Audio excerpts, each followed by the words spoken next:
Oke, kita lanjut. Kita akan membahas tentang jenis-jenis produksi fintech. Yang pertama, dompet digital. Itu aplikasi yang memungkinkan pengguna menyimpan uang secara digital dan melakukan transaksi seperti pembayaran, transfer, dan top up. Contohnya, kalian tentu akan sangat terbiasa dengan kata-kata ini ya. Ada produk-produk ini. GoPay, OVO, Dana, dan lain-lain. Fintech dompet digital atau sering disebut e-wallet adalah layanan elektronik yang memungkinkan Anda menyimpan uang secara digital melalui aplikasi di smartphone.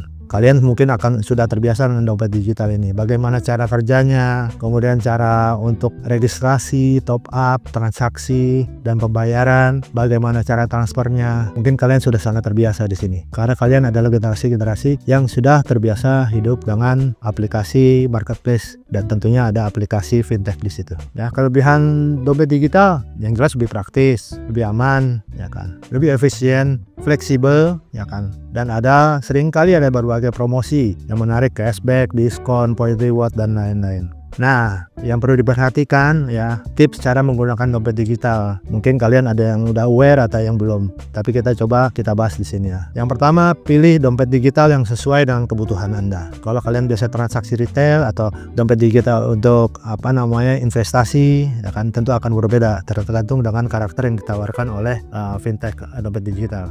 Kemudian yang penting nih, jaga kerahasiaan data pribadi dan PIN Anda. Kalian bisa menggunakan penggantian PIN beberapa saat sekali atau setelah beberapa transaksi sekali. Jangan biarkan PIN Anda selalu sama dari awal sampai akhir.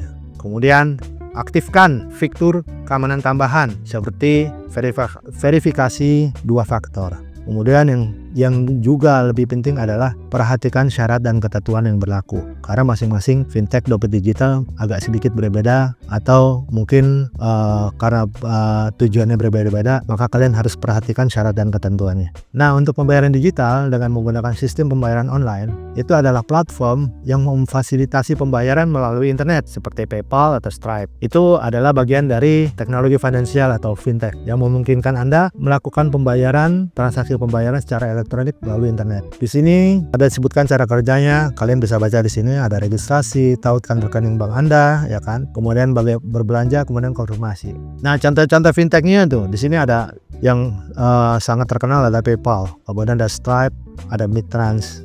Ini level dunia ya sini. Kecuali Midtrans jadi platform pembayaran lokal Indonesia yang sering digunakan oleh e-commerce. Apa sih kelebihan menggunakan sistem pembayaran online? Yang jelas kemudahan, masalah keamanan, efisiensi, dan fleksibel. Nah, perbedaan dengan dompet digital, meskipun keduanya merupakan bagian dari fintech, ada sedikit perbedaan antara sistem pembayaran online dan dompet digital. Untuk sistem pembayaran online lebih fokus pada transaksi online dan seringkali terintegrasi dengan platform e-commerce. Sedangkan kalau dompet digital lebih fleksibel dan dapat digunakan untuk berbagai jenis transaksi, baik online maupun offline. Kemudian ada pembayaran digital yang ketiga, contohnya adalah QR code payment. Pembayaran yang dilakukan menggunakan kode QR yang dapat di-scan melalui smartphone.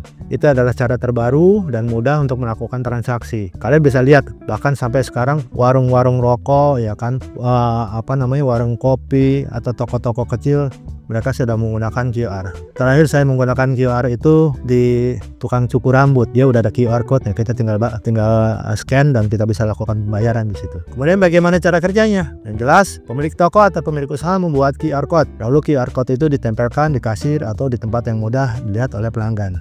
Kemudian pembeli melakukan pembelian, kemudian pembayarannya dengan scanning atau memindai QR code dengan menggunakan buka aplikasi dompet digital, ya kan, atau m-banking dan lain-lain yang ada aplikasi pembayaran melalui QR code. Kemudian arahkan kamera, mereka sudah matching, masukkan jumlah pembayaran, lalu konfirmasi pembayaran, kemudian tunjukkan hasilnya kepada pemilik toko atau penjual. Nah, kenapa menggunakan QR code payment? Yang jelas mudah dan cepat, aman, hampir semua tempat bisa. Kemudian fleksibilitas. Contoh QR code payment itu di Indonesia sudah dikembangkan satu QR code yang bisa berlaku di semua Indonesia, namanya KRIS. Atau ada yang bilang KRIS, ada yang bilang KRIS, ada yang bilang QRIS. Tapi kalau saya nggak salah, di Indonesia nama ofisialnya ada KRIS, bacanya ya, Quick Response Code Indonesian Standard.